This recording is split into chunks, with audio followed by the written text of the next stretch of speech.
இந்த தன்கர் சொல்றாரு இல்லையா, அதை எல்லாரும் பெருசா பேசுறாங்க. அது எப்படி அந்த சட்டங்கள் வந்துட்டு சரியானதா இல்லையானே யோசிக்காமலே எப்படி அதை அப்ரூவல் கொடுத்தாரு?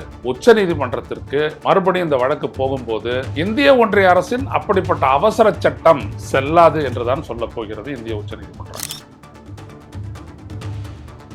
தமிழக அரசு நிறைவேற்றிய இந்த சட்டங்கள் ஆளுநருக்கு அனுப்பப்பட்ட போது அவர் இது அரசமைப்பின்படி மாநில அரசுடைய அதிகாரத்திற்கு உட்பட்டதா இல்லையா என்பதை உணராமலா அவர் வந்து கிடப்புல போட்டாரு. எனவே இங்க வந்துட்டு விவரம் தெரியாம இந்திய உச்சநீதிமன்றம் தீர்ப்பளிச்சதுன்றது தப்பு. முதல்ல இந்த விசாரணையில அதுதான் விசாரிக்கப்பட்டது. அடுத்தபடியா ஆளுநர் ஏன் அது கிடப்புல வச்சார்ன்றது விசாரிக்கப்பட்டது. ஆளுநர் தனது பொறுப்பை நிறைவேற்றாமல், அரசமைப்பு சட்டப்பிரிவு 200 படி பொறுப்பை நிறைவேற்றாமல் ஏன் அதை பிரசிடென்ட்டுக்கு அனுப்பினாரு? அப்ப அந்த பிரசிடென்ட் இதெல்லாம் புரிஞ்சுக்கிட்டு ஏதும் சொல்லாம அப்ரூவல் பண்ணாம, அதாவது இந்திய ஒன்றிய அரசு சொல்றதுதான் பிரசிடென்ட் சொல்ல போறாரு. ஏன் அவங்க சொல்லல? ஒன்றிய அரசு சொல்லாத ஒன்றத்தை வந்துட்டு பிரசிடென்ட் சொல்ல போறதில்ல, வெளியிட போறதில்ல, அப்ரூவ் பண்ண முடியாது. நீங்க ஆளுநரா இருந்தவங்க, மேற்கு வங்க மாநிலத்துடைய ஆளுநரா இருந்த போது டெய்லி பிரஸ் சந்திச்சு பாலிடிக்ஸ் பண்ணிட்டு இருந்தீங்க. நீங்க இவருக்கு என்ன கோபம் அப்படின்னா, டெல்லியில இருக்கக்கூடிய ஒரு ஜட்ஜி வீட்டுல வந்துட்டு அவ்வளவு கேஷ் எல்லாம் எடுத்தாங்களே, அதை ஏன் வந்துட்டு போலீஸை விசாரிக்க கூடாது, ஜட்ஜி மூளை போட்டு விசாரிக்கிறீங்க அப்படின்ட்டு ஏதோ அதுல மறைக்கிறதுக்காக தான் செய்யறாங்கன்ற மாதிரி ஒரு புரிதலை ஏற்படுத்துகிறார் ஜெகதீப் தன்கர். இவர்கள் ஜனநாயகத்தை சீர்குலைப்பவர்கள் என்றது நாங்களாம் என்னையெல்லாம் 2014க்கு முன்னாடி இவர்களுக்கு ஜனநாயகத்துக்கு சம்பந்தம் இல்லை, ஜனநாயகத்திற்கு உகந்தவர்கள் இவர்களும் இல்லைன்றதெல்லாம் நம்ம சொல்லிட்டோம். அப்பவே தெளிவா தெரியும் ஆர்எஸ்எஸ் காரனா இப்படிதான் இருப்பான்.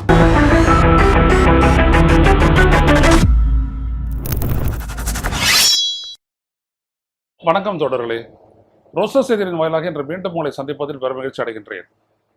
தமிழ்நாடு ஆளுநர் RN ரவி இந்திய துணை குடியரசுத் தலைவர் ஜெகதீப் தன்கரை சந்தித்து பேசியிருக்கிறார். இந்த சந்திப்பு நாடு முழுவதும் ஒரு பெரிய விடயமாக செய்தியாக வெளியாகி இருக்கிறது. பெரிய ஒரு பூங்கொத்தை கொடுத்து அவர் சந்தித்திருக்கிறார். ஏனென்றால் ரெண்டு பேரும் ஒரு பக்கத்தில் நிற்கிறாங்க. எந்த இடம் அப்படின்னோம்னா, எங்களுடைய அதிகாரத்தில் உச்ச நீதிமன்றம் தலையிடக்கூடாது, நாங்கள் என்ன வேணாலும் செஞ்சுக்குவோம்.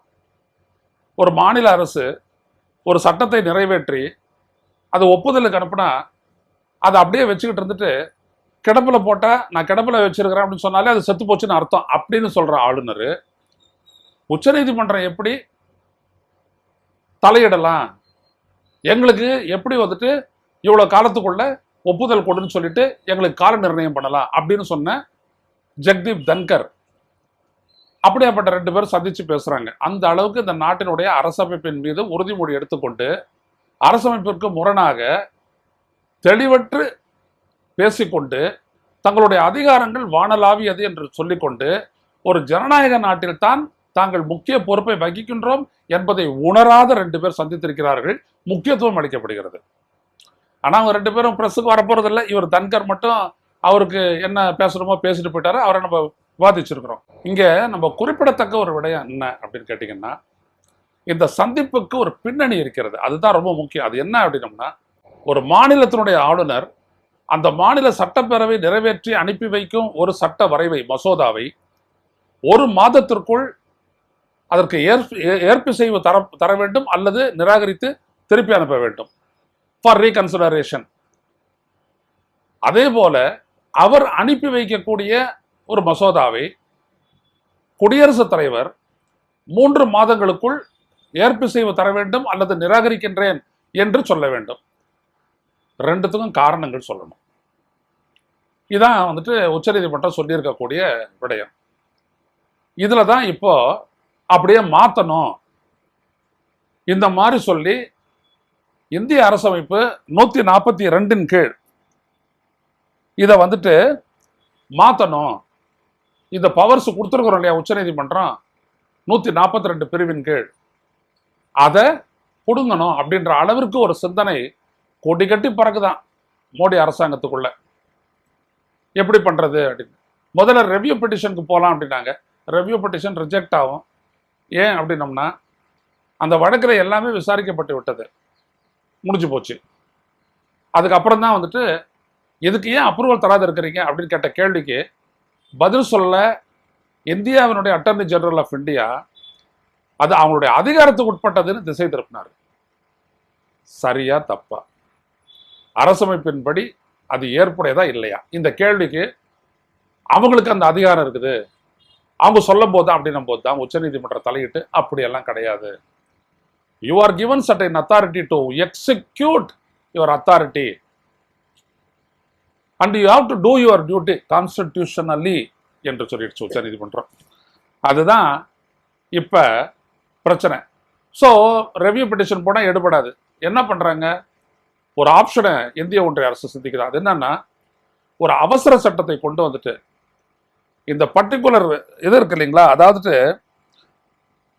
இந்திய உச்சநீதிமன்றம் ஏப்ரல் 8, 2025 அன்று அளித்த அந்த தீர்ப்பின்படி governors must decide within 1 month and the president within 3 months. If the president failed to act within 3 months, the bill becomes law automatically. அப்படின்றாங்களே, அந்த இடத்த மட்டும் they wanted to annul it. அதை மட்டும் முடக்கிறதுக்கான ஒரு ஒரு சிறப்பு சட்டம், ஆர்டினன்ஸ் ஒன்றத்தை போட்டு முடக்கலாம் அப்படின்ற ஒரு சிந்தனை அங்க இருக்கான். எதுவாக இருந்தாலும் உச்ச நீதிமன்றத்திற்கு மறுபடியும் இந்த வழக்கு போகும்போது இந்திய ஒன்றிய அரசின் அப்படிப்பட்ட அவசர சட்டம் செல்லாது என்றுதான் சொல்ல போகிறது இந்திய உச்ச நீதிமன்றம். ஏன் என்று கேட்டால், the powers bestowed with the Supreme Court of India under Article 142 is to render justice ultimately. அது நீதியை தர வேண்டும் என்கின்ற ஒற்றை நோக்கை கொண்டது. எனவே இவங்க வந்துட்டு நான் அப்படியே கிடப்புல போட்டு ஒரு பில்லை காலி பண்ணுவேன் அப்படின்னு சொல்லக்கூடிய அந்த பாக்கெட் வீட்டோ அந்த அதிகாரத்தை அது நிராகரித்து விட்டது. எனவே இப்ப நம்ம இந்த தன்கர் சொல்றாரு இல்லையா, அதை எல்லாரும் பெருசா பேசுறாங்க.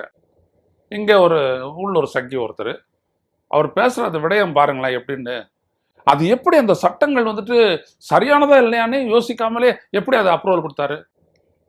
சட்டங்கள் தமிழக அரசு நிறைவேற்றிய அந்த சட்டங்கள் ஆளுநருக்கு அனுப்பப்பட்ட போது அவர் இது அரசமைப்பின்படி மாநில அரசுடைய அதிகாரத்திற்கு உட்பட்டதா இல்லையா என்பதை உணராமலா அவர் வந்து கிடப்புல போட்டாரு. உணர்ந்துதான் கிடப்புல போட்டாரு. அதுக்கப்புறம் திருப்பி அனுப்புறாரு. திருப்பி அனுப்புனதுக்கு பிற்பாடு மறுபடியும் மாநில அரசு அவருக்கு அனுப்பி வைக்குது. அப்போ அப்ரூவல் கொடுக்காத இவர் தூக்கி பிரசிடென்ட்டுக்கு அனுப்பினார். எனவே இங்க வந்துட்டு விவரம் தெரியாம இந்திய உச்சநீதிமன்றம் தீர்ப்பளிச்சதுன்றது தப்பு. முதல்ல இந்த விசாரணையில அதுதான் விசாரிக்கப்பட்டது. அடுத்தபடியா ஆளுநர் ஏன் அதை கிடப்பில் வச்சார்ன்றது விசாரிக்கப்பட்டது. ஆளுநர் தனது பொறுப்பை நிறைவேற்றாமல், அரசமைப்பு சட்டப்பிரிவு 200 படி பொறுப்பை நிறைவேற்றாமல் ஏன் அதை பிரசிடென்ட்டுக்கு அனுப்பினாரு? அப்போ அந்த பிரசிடென்ட் இதெல்லாம் புரிஞ்சுக்கிட்டு ஏதும் சொல்லாம அப்ரூவல் பண்ணாம, அதாவது இந்திய ஒன்றிய அரசு சொல்றதுதான் பிரசிடென்ட் சொல்ல போறாரு, ஏன் அவங்க சொல்லல? சோ இது பிரசிடென்ட்டுக்கு எதிரான ஒரு உத்தரவு கிடையாது. இங்க எப்படி நான் ஏற்கனவே சொன்ன மாதிரி இங்க எப்படி ஆளுநர் ரப்பர் ஸ்டாம்போ அதே மாதிரி அங்க வந்துட்டு அவரு ஒரு ரப்பர் ஸ்டாம்பு தான். ஒன்றிய அரசு சொல்லாத ஒன்றத்தை வந்துட்டு பிரசிடென்ட் சொல்ல போறதில்ல, வெளியிட போறதில்ல, அப்ரூவ் பண்ண முடியாது. ஒண்ணு செய்யலாம், அது அரசமைப்பு சட்டப்பிரிவு 143 படி உச்சநீதிமன்றத்தினுடைய ஆலோசனையை கேட்கலாம். இது அனுப்பி இருக்கிறாங்களே, இதை நான் நிறைவேற்றலாமா, இது சரியானதா அப்படின்னு யார்கிட்ட போயிட்டு கேட்கணும்? President, the supreme court of India. Dhankhar அவர்களே, சூப்பர் பார்லிமெண்டான்னு கேட்குறீங்களே, உங்களுடைய president of this country supposed to be the constitution head of the state should request to the advice of the Supreme Court of India in case of a clarification. புரிஞ்சுக்கங்க. இப்போ அதான் 140 ancillary powers, 141 court மேடு loss, 142 உச்சநீதிமன்றத்தினுடைய அந்த supreme power, 143 advisory. இதெல்லாம் நீங்க படிச்சு பார்த்தீங்கனாலே எவ்வளவு ஜனநாயக பூர்வமான ஒரு வழிமுறைகள் அப்படின்னு தெரியும். நீங்க ஆளுநரா இருந்தவங்க, மேற்கு வங்க மாநிலத்துடைய ஆளுநரா இருந்த போது டெய்லி பிரஸ் சந்திச்சு பாலிடிக்ஸ் பண்ணிட்டு இருந்தீங்க. நீங்க அந்த பாலிடிக்ஸ் எல்லாம் என்ன அப்படின்றதெல்லாம் வந்துட்டு அந்த கொல்கட்டா மக்களுக்கு தெரியும்.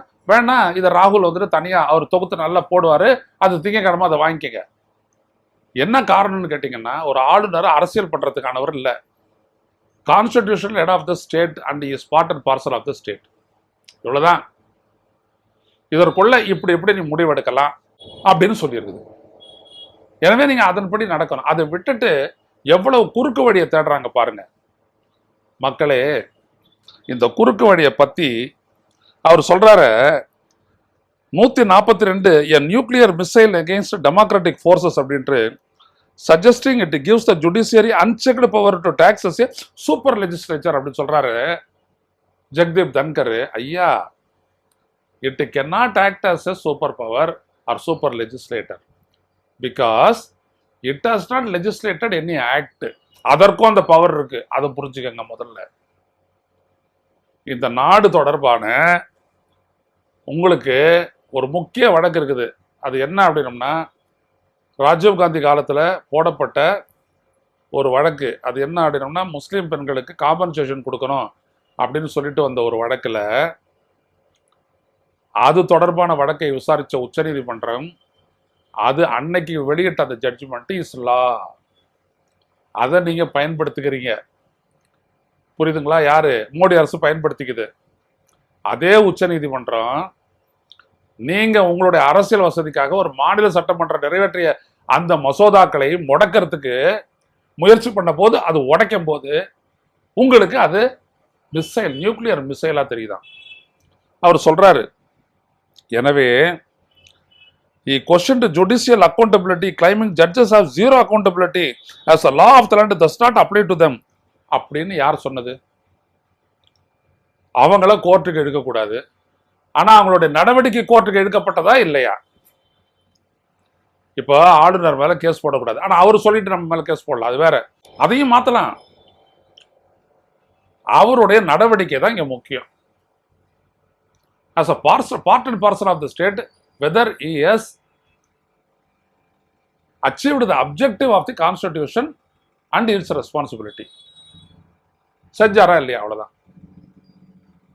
அதனால எடுக்கலாம் முடியாதுன்னு சொல்லாதீங்க. ஒரு ஜட்ஜை நீக்கணும் அப்படின்னா நாடாளுமன்றத்தால் நீக்க முடியும்ல. இம்பீச்மெண்ட் போட்டு பேசி அவங்களையும் பேச விட்டு காலி பண்ணலாம்ல, முடியும்.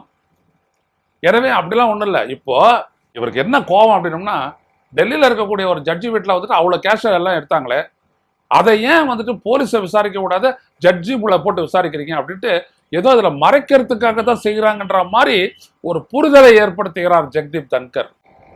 How faulty is thinking. அதான் இங்க பாருங்க, ஏன் அதை அவங்க பண்ணாங்க அப்படின்னம்னா, ஒரு ஜட்ஜு அங்க நடந்த விட எல்லாத்தையுமே வந்துட்டு முதல்ல அந்த தீயணைப்புத்துறை பார்க்குது, உடனடியா போலீஸை கூப்பிட்டுடுது, போலீஸும் வந்துட்டு அதை பார்க்குறாங்க. அதற்கு அப்புறம் அங்கிருந்து அந்த மெசேஜஸ் எல்லாம் கொடுக்கப்பட்டு விட்டது.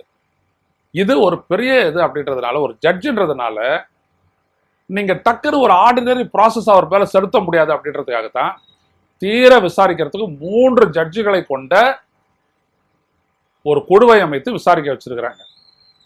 Detailed investigation, impartial judgement investigation, அதுக்கு தான் அவங்க பண்ணியிருக்கிறாங்க. அவரை வந்துட்டு எக்ஸானரேட் பண்றதுக்கு இல்லை, என் லீகல் டேர்ம் அவரை விட்டுறதுக்கு இல்லை. இதுல அந்த பணம் எங்க இருந்து வந்தது, இதுக்கு இவர் சம்பந்தம் இருக்கா அப்படின்றதான் இன்ன வரைக்கும் விசாரிச்சுட்டு இருக்கிறாங்க. அதை பத்தி இப்போ கூட அது செய்தியில இருக்கு, யாரும் மறந்துடல. எனவே தன்கர் அவர்களே, நீங்கள் சொல்லக்கூடிய மாதிரி அப்படியெல்லாம் ஒன்றும் பண்ண முடியாது. சரிதானா? ப்ரிவிலேஜஸ் எல்லாம் எதுவும் கிடையாது. அவங்க பண்ணதை ரொம்ப தீவிரமா ஆராய்ஞ்சு சட்டத்தின் முன்னால் நிறுத்தப்படுவார்கள். புரியுதுங்களா?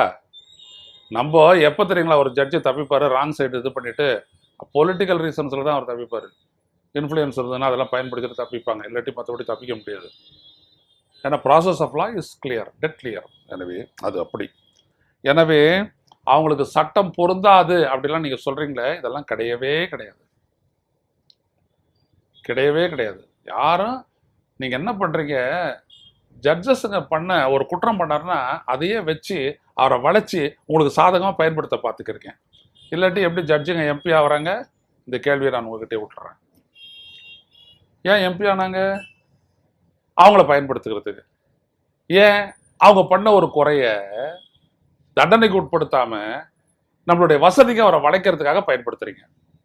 சிக்கிட்டாரா, சிக்கிடுச்ச சிங்கம் வளராத அப்படின்னு போட்டுட்டு அதை எடுத்தாது நீங்க ஒரு இடத்துல போடுறீங்க. அதான் ஆளுநர் பதவி, அதுதான் எம்பி பதவி, இப்படிலாம் கொடுக்குறீங்க. இது மக்களுக்கு புரிஞ்ச விடயம்.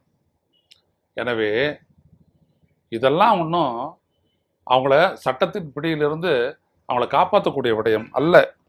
எனவே அதுதான் நம்ம புரிஞ்சிக்க வேண்டிய முக்கியமான விடயம்.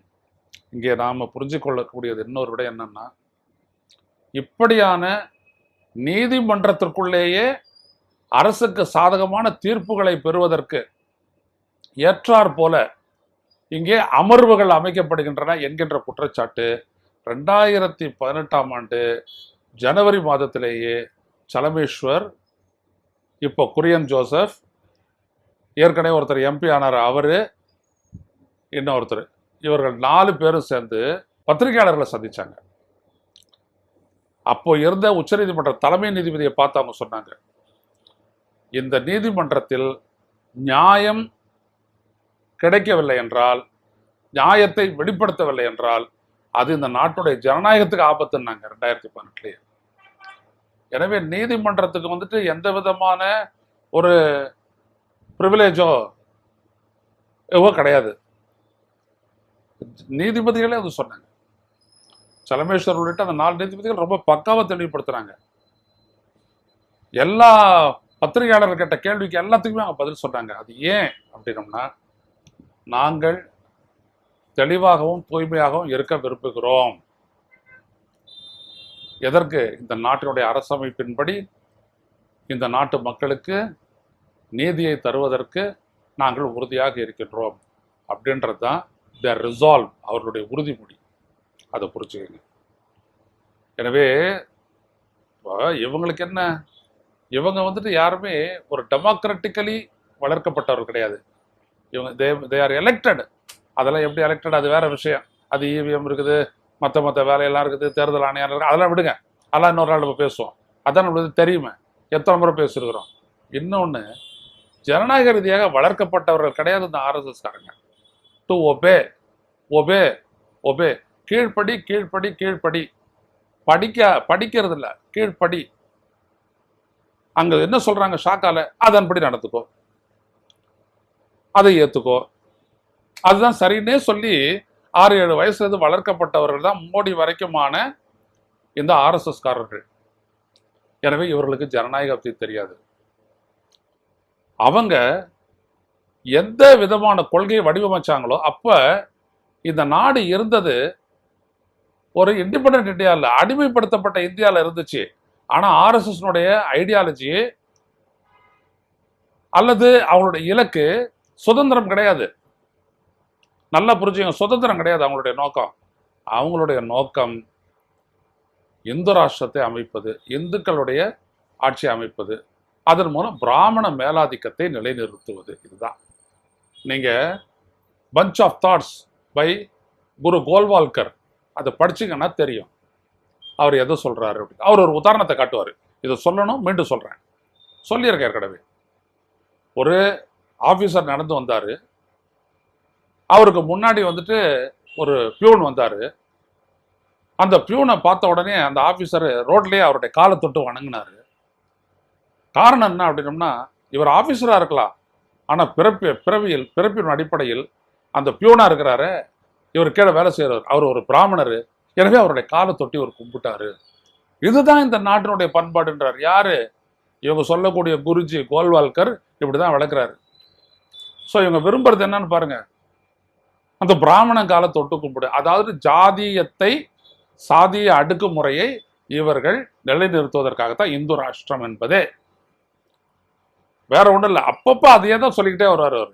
எனவே தான் அவங்க பார்த்தீங்க அப்படின்னா, இந்த வர்ண தர்மத்தை வலியுறுத்துகின்ற அந்த ஸ்ருதி ஸ்மிருதி, மனுஸ்மிருதியை வந்துட்டு இவங்க வந்துட்டு கடைபிடிப்பாங்க. மனுஸ்மிருதியை தான் அடிப்படையாக வச்சு பேசியிருப்பாங்க. சனாதன தர்மத்துக்கு அதை அடிப்படையாக வச்சு பேசுவாங்க. நான் சிரிப்பானது அல்ல, வேற. எனவே மக்களே, இவர்கள் ஜனநாயகத்தை சீர்குலைப்பவர்கள் என்றது நாங்களாம் என்னெல்லாம் 2016க்கு முன்னாடி இவர்களுக்கு ஜனநாயகத்துக்கு சம்பந்தம் இல்லை, ஜனநாயகத்திற்கு உகந்தவர்கள் இவர்களும் இல்லைன்றதெல்லாம் நம்ம சொல்லிட்டோம். அப்பவே தெளிவா தெரியும். ஆர்எஸ்எஸ் காரனா இப்படிதான் இருப்பான். உங்க மேல நம்மளுக்கு வராங்களே சங்கிகள் வந்து சொல்றாங்க, உங்க மேல நடவடிக்கை எடுக்க முடியுமா? நீதிபதிகள்லாம் யோக்கியமானவர்களா? யோக்கியமானவன் அல்லன்றது இல்லை, கான்ஸ்டிடியூஷன் படி நடந்துக்கிறானா இல்லையா? இதுதான் சங்கிகளே. அதை முதல்ல புரிஞ்சுக்கங்க, தெளிவா தெரிஞ்சுக்கங்க. இந்த அரசமைப்பு இதை சீர்குலைக்கணும்னு நினைக்கக்கூடிய ஆட்சியாளர்கள் இன்னைக்கு இருக்கக்கூடிய, நான் பட்டவர்த்தனமா சொல்றேன், அதனாலதான் வளைக்கிறீங்க. ஆனா இந்த தீர்ப்பை கொடுத்தவர்கள் அவர்கள் இந்த நாட்டினுடைய அரசமைப்பை உயர்த்தி பிடித்தார்கள். அவ்வளவுதான். நீங்க உங்க கடமையை செய்யலைன்னா சட்டம் அதன் கடமையை செய்யும், அதை நீதிமன்றம் நிறைவேற்றும் என்று சொல்லியிருக்கிறார்கள். இதுதான் நாம் புரிந்து கொள்ள வேண்டியது. இந்த சர்ச்சை போகும், அவருடைய குறுக்கு நடவடிக்கையும் போகும். ஆனால் நாம் தெளிவாக இருக்க வேண்டும். இந்திய அரசமைப்பின்படிதான் இந்திய உச்சநீதிமன்றம் தெளிவான தீர்ப்பை அளித்துள்ளது என்பதில் நாம் உறுதியாக இருக்க வேண்டும். அதை மக்களிடையே கொண்டு செல்ல வேண்டும். மீண்டும் சந்திப்போம் தொடர்களே. நன்றி, வணக்கம். ஊடகம் கார்ப்பரேட் அரசியல்வாதிகளின் கைப்பாவையாக அடிமைகளாக இருந்தது போதும். இனி சாட்டை எடுத்து சுழற்றும் நேரம் வந்துவிட்டது. ஊடகம் பொதுமக்களாகிய உங்களுக்காக, உங்களாலேயே இயக்கப்பட வேண்டும். ஊடக சுதந்திரத்திற்காக உங்களின் பங்களிப்பை இன்றே அளித்திடுங்கள்.